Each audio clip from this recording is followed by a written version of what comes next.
When you think of dynamic levels in gaming terms, what do you think of?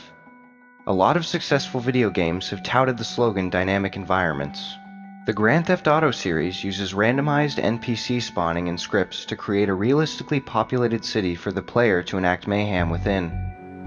In Zelda: Majora's Mask for the N64, the player was tasked with utilizing the flow of time to dramatically alter his surrounding environment in order to progress in the story. Even Left 4 Dead, Valve's zombie horror survival game, uses variable weapon spawning to change up the tactics of their campaigns with each play. With Deadlock, we are striving to create multiplayer environments that will physically change with each round. To achieve this, we've developed a system we call repathing. Repathing in Deadlock is the altering of avenues between main combat areas as a means of creating a dynamic environment and therefore a more replayable multiplayer experience. This map is our proof of concept of this system. Let's pull up the lights and see what's happening in the background. There we go. This map gives you a simple example of a real-time dynamic environment. Using simple triggers, logic entities, and brushes, one can create a fully automated repathing system.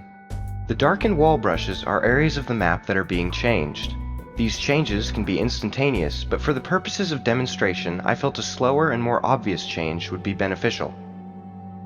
As you can see, the player is and will remain blissfully unaware that the areas around him are being constantly altered. This is done using triggers to detect whether the player is near the repath point. I'm currently only using one large blocky trigger for each point, but as you can surmise, with multiple hand-tailored triggers per repath point, we can have a more precise system that will change more often.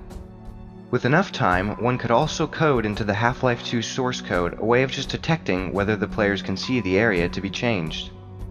Mind you, it's not much to look at, but once the system is built, the darkened walls can be turned into textured brushes, like walls that are solid then have holes in them, or a chain link fence that is in the way one round but gone the next.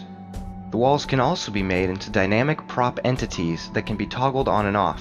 Examples could be a burning truck, a dumpster, or a door that is only locked sometimes.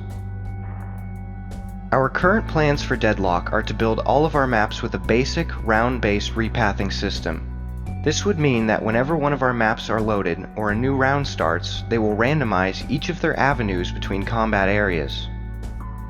I've developed a map we're currently working on for release that utilizes one of 16 randomly generated paths between each combat area.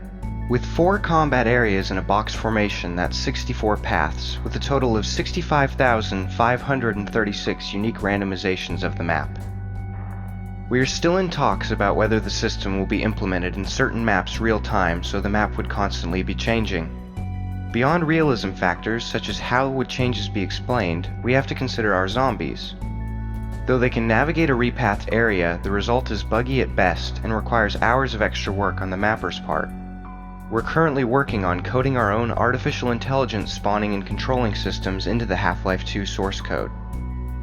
We will keep you updated on this endeavor through posts on our ModDB page as well as our website at deadlockmod.com. You can also find weekly project news updates on most of the forums associated with Left 4 Dead, as well as on the front pages of Left 4 Dead mods and CS Nation.